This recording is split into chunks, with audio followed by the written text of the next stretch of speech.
मकाबियों का पहला ग्रंथ अध्याय 11। पेतुमोस और सिकंदर की मृत्यु। मिस्र के राजा ने एक विशाल सेना तैयार की जो समुद्र तट के रेतकणों की तरह असंख्य थी, और उसने बहुत सी नावें भी तैयार की। उसने सोचा कि वह धोखे से सिकंदर के राज्य पर अधिकार कर उसे राज्य में मिला ले।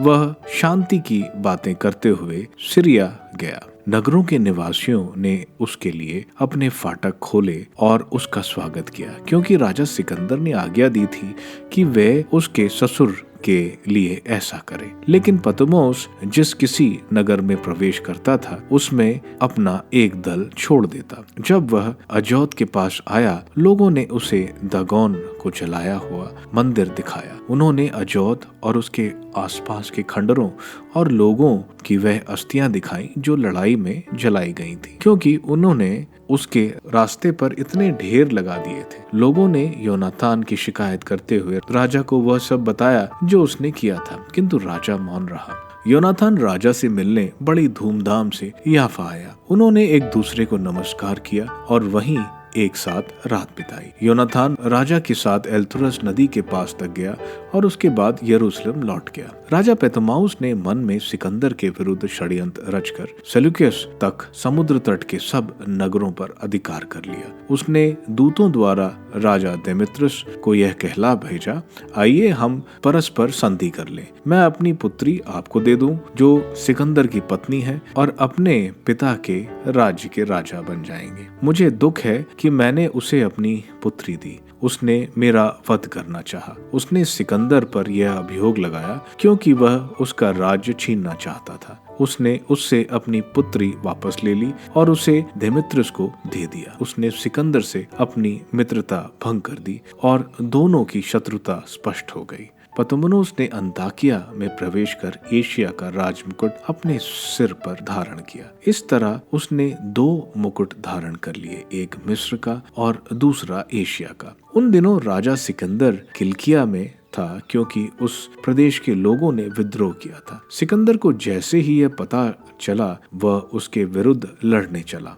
पेतुमोस ने एक विशाल सेना के साथ उसका सामना किया और उसे भगा दिया। सिकंदर शरण के लिए अरब भागा और पेतुमोस पूर्ण रूप से विजयी हुआ। अरबी जबैल ने सिकंदर का सर कटवाकर उसे पेतुमोस के पास भेज दिया। इसके तीसरे ही दिन राजा पेतुमोस की भी मृत्यु हो गई और उसने जो दल किलाबंद नगरों में रख छोड़े थे, वहां के निवासियों ने उनकी हत्या कर दी। देमेत्रियस 167वें वर्ष राजा बना। यहूदियों को भारी छूट। उन्हीं दिनों योनातान ने यरूशलेम पर अधिकार करने के लिए यहूदिया के लोगों को इकट्ठा किया। उसने उसके विरुद्ध बहुत सारे युद्ध यंत्रों का निर्माण किया। इस पर कुछ धर्मत्यागी यहूदी जो अपनी जाति से बैर रखते थे, राजा के पास गए और उससे बोले कि योनातान ने गढ़ को घेर लिया है। यह सुनकर राजा क्रुद्ध हुआ और शीघ्र ही चलकर पेतुमोस आ गया। उसने चिट्ठी भेजकर योनातान को आदेश दिया कि वह घेरा उठाकर जितनी जल्दी हो सके उससे मिलने पुतुमाइस आए। योनातान ने यह सुनकर भी घेरा बनाए रखने को कहा और इजराइल के कुछ नेताओं और याजकों को लेकर स्वयं जोखिम का सामने करने गया।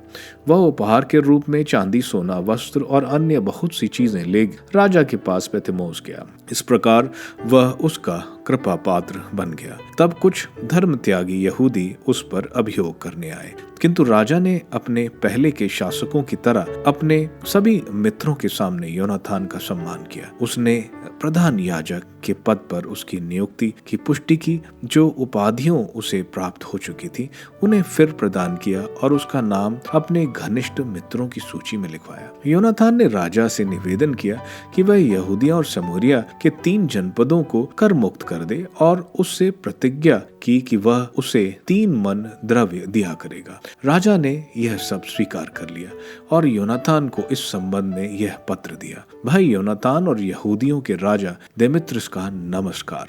हमने आप लोगों के विषय में अपने संबंधी लतनेस को जो पत्र भेजा है उसकी प्रतिलिपि हम आपके पास भेज रहे हैं, जिससे आप उसकी जानकारी प्राप्त करें। पिता लतमेस को राजा देमेत्रियस का प्रणाम। यहूदी हमारे साथ मित्रता रखते हैं और वे आज तक हमारे अधिकारों की रक्षा करते आ रहे हैं, इसलिए हमने निश्चय किया है कि हमारे प्रत्येक उनका जो सद्भाव है हम उनका मूल्य चुकाएं। हमने उन्हें यहूदिया प्रांत दिया है, साथ ही एफ्रम, लिदा और रामताइम के तीनों जनपदों और उनके निकटतरवी भाग समरिया से अलग कर यहूदिया प्रांत में यरूशलेम के याजकों के लिए मिला दिए जाते हैं। ये जनपद उन्हें अपनी भूमि और अपने फलों की उपज पर परंपरागत वार्षिक राजकर के बदले में दिए जाते हैं। अन्य सभी दशांश और कर, नमक का महसूल, राज उपहार, इन सब से उन्हें मुक्त किया जाता है। इनमें आज से कभी भी कोई परिवर्तन नहीं होगा।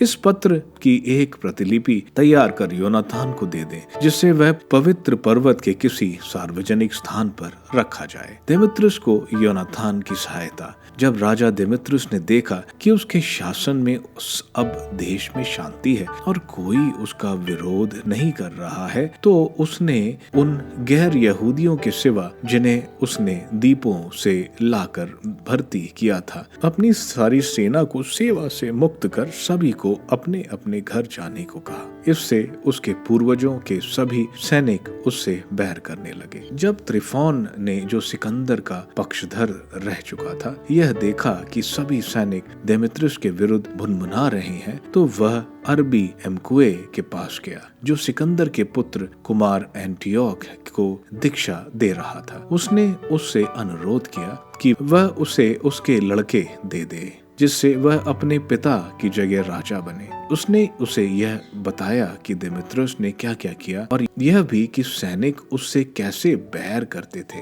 वह बहुत दिनों तक रुका रहा। इस बीच योनातान ने राजा देमेत्रियस से निवेदन किया कि वह यरूशलेम के गढ़ और अन्य किलाबंद नगरों से अपने सैनिक हटा ले, क्योंकि वह इजराइल के विरुद्ध लड़ते थे। देमेत्रियस ने योनातान को कहला भेजा, मैं आप और आपकी जाति के लिए न केवल यह करूंगा, बल्कि उचित समय आने पर आपका और आपकी जाति का सम्मान करूंगा। किंतु इस समय आप ऐसे सैनिक भेजें जो मेरी ओर से युद्ध करें, क्योंकि मेरी सारी सेना मेरे विरुद्ध हो गई है। इसलिए योनातान ने 30,000 युद्ध कुशल आदमियों को अंतरिया भेजा। जब वे राजा के पास पहुंचे तो राजा बहुत प्रसन्न हुआ, लेकिन नगर के 1,20,000 पुरुष राजा का वध करने के लिए जमा हो गए। राजा ने अपने महल में शरण ली और नगरवासी गलियों पर अधिकार कर लड़ने लगे। राजा ने यहूदियों को सहायता के लिए बुलाया। वे सब उसके पास आए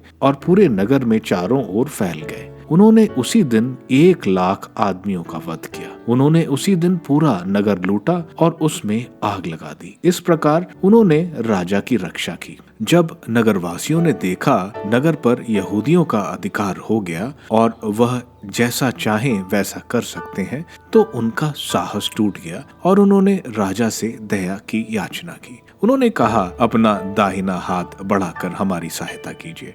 यहूदी हमसे और हमारे नगर से लड़ना बंद करें। उन्होंने अपने शस्त्र डालकर संधि कर ली। राजा और उसके राज्य के सभी लोगों की ओर से यहूदियों का बड़ा सम्मान किया गया और वे लूट से लद कर यरूशलेम लौट गए। जब राजा देमेत्रियस राज सिंहासन पर फिर बैठ गया और देश भर में शांति हो गई, तो उसने अपना वचन भंग कर दिया और योनातान के प्रति उसका रुख बदल गया। उसने उसके किले पर उपकारों का प्रतिदान नहीं दिया और उसे बहुत तंग करने लगा। योनातान द्वारा कुमार अंटियोक को सहायता। इन घटनाओं के बाद त्रिफोन अंटियोक के साथ लौटा, जो अभी बहुत छोटा था। उसने उसे राजा बनाया और उसके सिर पर राजमुकुट पहना दिया। उसके पास वे सभी सैनिक आए जिन्हें देमेत्रियस ने निकाल दिया था और उसके विरुद्ध लड़ने लगे। देमेत्रियस पराजित होकर भाग निकला। त्रिफोन ने हाथियों को अपने अधिकार में किया और अंतिकिया को जीता।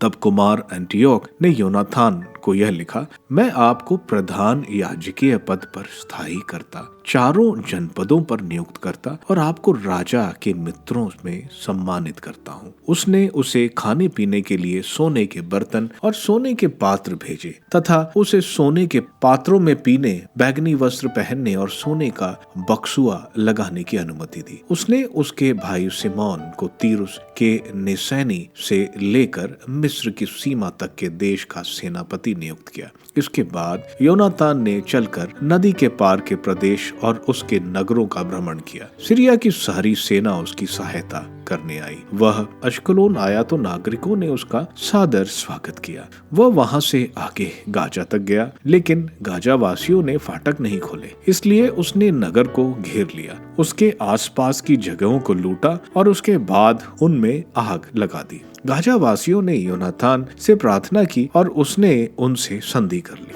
उसने उनके कुलीन पुत्रों को बंधक के रूप में ले लिया और उन्हें यरूशलेम भेजा। इसके बाद उसने दमिश्क तक उस क्षेत्र का भ्रमण किया। योनातान ने सुना कि देमेत्रियुस के सेनापति एक बड़ी सेना के साथ गलीलिया के देश तक आ गए हैं और उसे अब दस्त करना चाहते हैं। वह अपने भाई सिमोन को अपने देश में छोड़कर उनका सामना करने चला। सिमोन ने बेतसूर के पास पड़ाव डाला था। वो बहुत दिनों तक उसके साथ लड़ता रहा और उसे घेर लिया। अंत में वहां के निवासी उसकी अधीनता स्वीकार करने को तैयार हो गए और उसने उनसे संधि कर ली। उसने उन्हें नगर से निकालकर उस पर अधिकार कर लिया और उससे एक रक्षक सेना को छोड़ दिया। योनातान अपनी सेना के साथ गन्सरेत सागर के किनारे पड़ाव डालने के बाद मुंह अंधेरे हसोर के मैदान में पहुंचा। तभी गैर यहूदियों की सेना उन्हें मैदान में दिखाई पड़ी। उन्होंने पहाड़ी की ओट में कुछ सैनिक घात में बिठा रखे थे। जब योनातान ने सेना का सामना किया तो जो घात में बैठे थे वे निकल पड़े और उस पर आक्रमण करने लगे। योनातान के सभी सैनिक भाग खड़े हुए। अबसलोम के पुत्र मथाया और खल्फी के पुत्र यूदा के सिवा जो सेनापति थे उनमें एक भी पीछे नहीं रहा। योनातान ने अपने वस्त्र फाड़ दिए, सिर पर राख डाल ली और प्रार्थना की। इसके बाद वह लड़ाई में कूद पड़ा।